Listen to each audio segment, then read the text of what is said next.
This week on the No More Late Fees podcast, we are joined by our TikTok mutual actor and TV and film aficionado, Anwar Ali. Welcome. Hello. Hi, thank you for having me. We are super excited. So I think it's hilarious because one of our other friends was like, sent me one of your videos and like, you've got to get him on your show. And I was like, I just booked him. So it was perfect timing. I don't know when I started seeing your TikToks, but I was like, oh my God, I love all the things. So you talk about especially like Black famous sitcoms, 90s movies, everything that's dear and near to our hearts. So why don't you tell us a little bit about how you started your TikTok, why you started your TikTok, and how you found your niche? The hard questions. Okay, so I've been on TikTok still for less than a year. And the reason I did it is because a bunch of people kept telling me, Anwar, you need to get a TikTok, like you would thrive on there. And I was like, I don't make videos. I'm an actor. I don't do videos. I can't do that.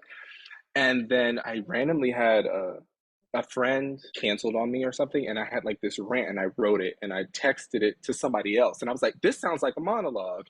So then I was like, "I'm gonna do a video." So I did an Instagram reel, and then it did really well. So people were like, see, you should get a TikTok. So I got the TikTok, and I had it for about a month, and I didn't post anything, and then I kind of slowly stepped into it, and then I just kept posting things, and I did one video where I made fun of the fact that all of the daughters on Black sitcoms are like light skinned with loose curly hair, and Yep. it went super viral.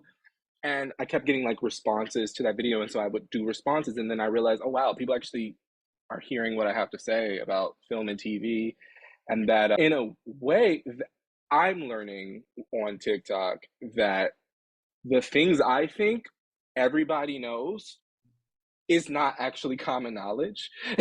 Because Yeah. I always thought like talking about I always thought this was just normal, and then I'm realizing, oh okay, the thing that is interesting, like the thing that is interesting about me to so many people is the thing that is nothing to myself. Like I'm like, this is just me being myself, so I'm just being myself authentically. And I try not to stay too much to a niche. I talk about what comes off the head. And but the TV stuff, people love that. And the TV film Black famous stuff, people love it. I try to do everything super funny. I don't take anything seriously on there. And yeah, TikTok has been a crazy ride for less than a year still. Well, you're for less than a year, you're doing amazing. You're doing great, honey. But I also think it's just your authenticity. It doesn't seem like you're putting on some sort of character. You're just being yourself.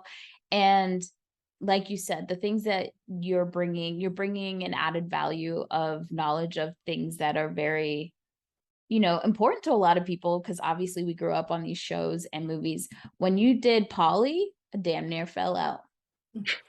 I was very excited about that one. I Yeah. didn't think anybody else. It's like it's almost like you think that your life was just in some sort of silo and no one else was really experiencing the same thing. Yeah, it's a lot of community building, I'm realizing. And I did that. There was another one. Do you know What About Your Friends? That was like a TV Yes. movie. When I did that one, I was like, oh wow, this has got over 100,000 views in a day with me talking about something that I swear nobody knew about. And I Right. think a lot of people say like, oh, nobody knew about this. Yeah, but we all think that all over Yeah. the country, all over the world. So yeah, it's about like that part of the Yeah. community and realizing you're not alone. And I think especially for our generation because we didn't have social media. Like now you can find that community really quickly about these very niche things that you watch or saw or experience because you have social media. But when we were younger, we didn't know other people were watching these shows and stuff like that. So I think that's one of the things we found doing the podcast, like how many people are like, oh my God, I love that movie, or having the same takes and getting that feedback. So it is really Yeah, fun. yeah. So obviously you're an actor. How did you get into acting and what has that journey been like? I've been acting for, I believe, 20 years, the last 10 years, I've been like truly committed to it. It's just been a part of me. I think me watching all of this stuff my whole life has been a result of me trying to connect to art, Yeah. and like figuring myself out. Like I never really liked animated films as a kid. I liked things with live action people. I like things that were designed and made for adults.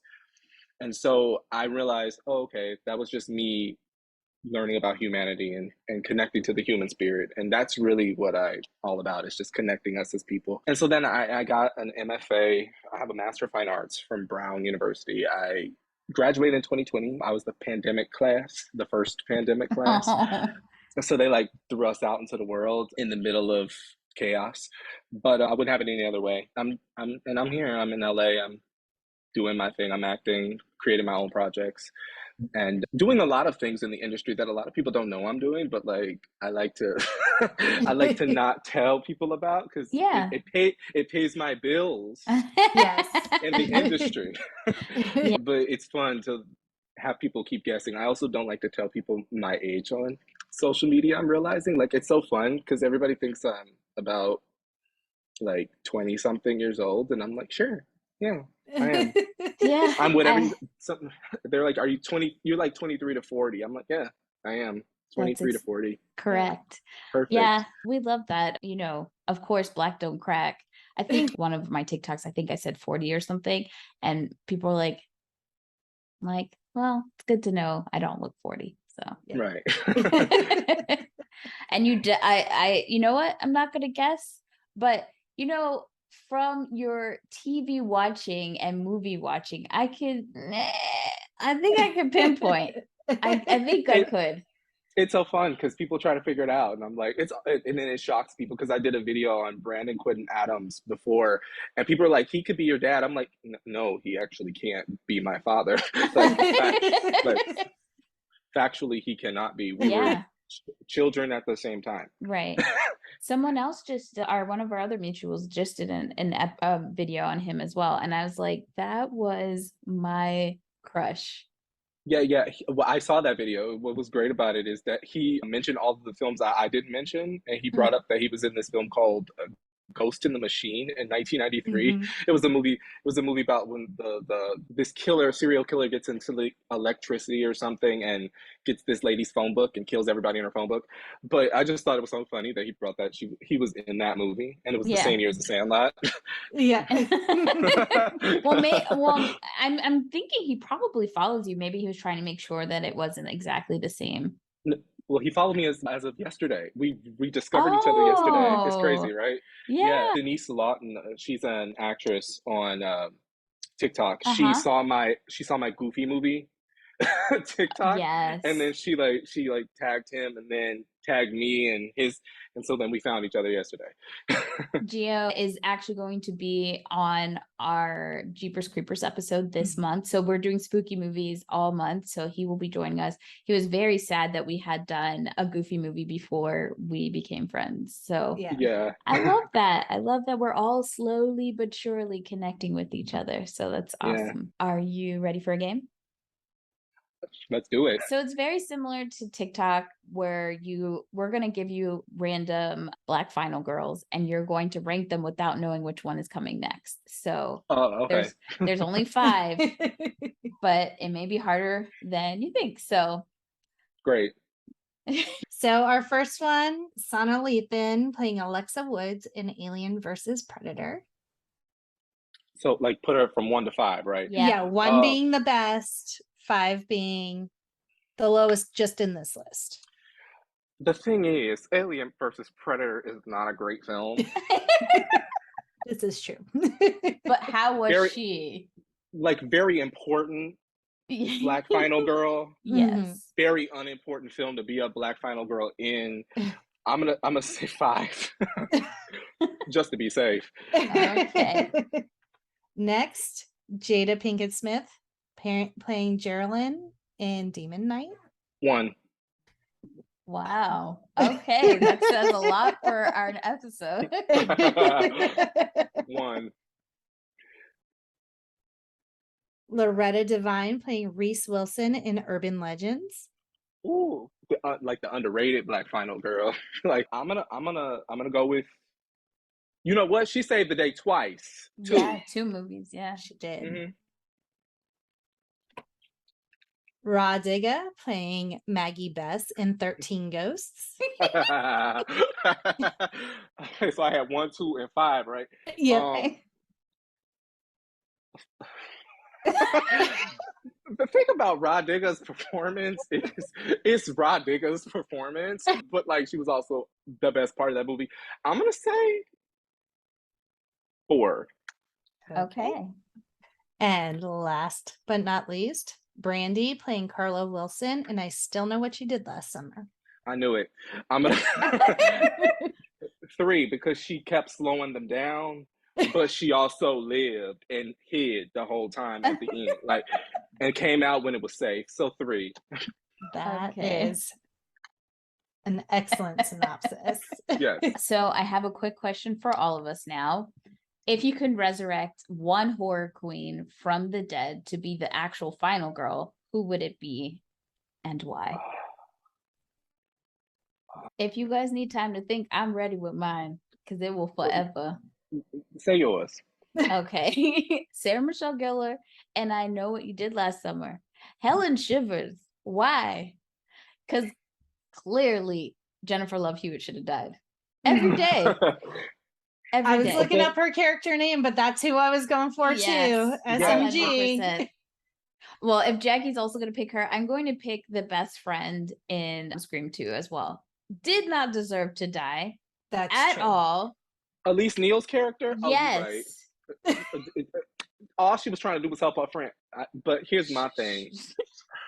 Her problem was that she was trying to help her friend that she only knew for like a year of college. It's like, girl, I don't know you like that. Like, She was too ride or die. Yeah. but I want to say about Jada from Scream 2 because she was just trying to watch a movie and she did not want to be the whole time. Like Yes. one of the only black women in a horror film to know she was in a horror film, like Mhm. like to like know the like rules of a horror film and Yeah. yet still fall victim to it. So yeah, her. We could go on. When We we did did too. Scream 2, I was very upset because I know one of the things that came up about Scream 1 was the fact that there was lack of diversity. So what they did when they made Scream 2 was like, let's just throw a bunch of black people in it and kill them all. Mm-hmm. Yeah, And I was and like, what? yeah, I mean, well, they killed 2 at first, and then they got 2. 1 lived. Well, I mean, Yes, yes. Dwayne Martin's character loved me, but like, basically, it's like the cast of half and half on that show. So, like in the movie. So, I don't know. I think it was making a commentary about race and how I don't know like why they killed them first. I think it was because they expected people to, because truthfully, black people don't get killed first in horror movies. That's a belief that a lot of people have, but they tend to live. That movie actually was one of the first where they actively killed the Yeah. black people 1st. Mhm. They had a black, well, originally in Scream 2, wasn't Elise Neal's character supposed to be the killer? And then they changed it because the Yes. Yep. script, I would have loved that to have happened. Yes. Yeah. Yeah, Yes. that. Great answers. So what we would love to do is Jackie and I used to work at Blockbuster, and one of the things that we would be able to do is recommend our favorite movies to be employee picks. So now we're going to ask you to pick 3 movies from 1995 to 2005 that if you were a Blockbuster employee, you would recommend. Oh, You wow. look so excited. There are so many films from 1995 to 2005. I would say I feel like a lot of people that came into Blockbuster probably wouldn't know what Eve's Bayou is, so I don't have to tell them. So Eve's Bayou, I would also say, if we're gonna like stay in the horror realm a little bit, I would tell people to rent. This is dumb, but Ghost Ship. But there are reasons for that. Much deeper reasons for that. And I would also say to rent. Oh my God, what's a film that I love? You put me on the spot. I don't know. Like a really good film. Because I gave 2 crazy films. I gave a good film, a crazy film. I need something that shows I have taste. Eve's Bayou shows you have taste. It does. Right. Yeah. I guess the Full Monty. Ooh, I Ooh, like I haven't seen it. that one in so long. Yeah, the full Monty. Mostly because it is an Oscar nominee that wasn't afraid to be dumb. I Mhm. love that. Yeah, And I love that like the stars of it were just regular looking people. They weren't like super polished Hollywood Yeah. yeah, stars. I yeah. just No, like that they were all getting naked. I'm gonna give you 100 about that.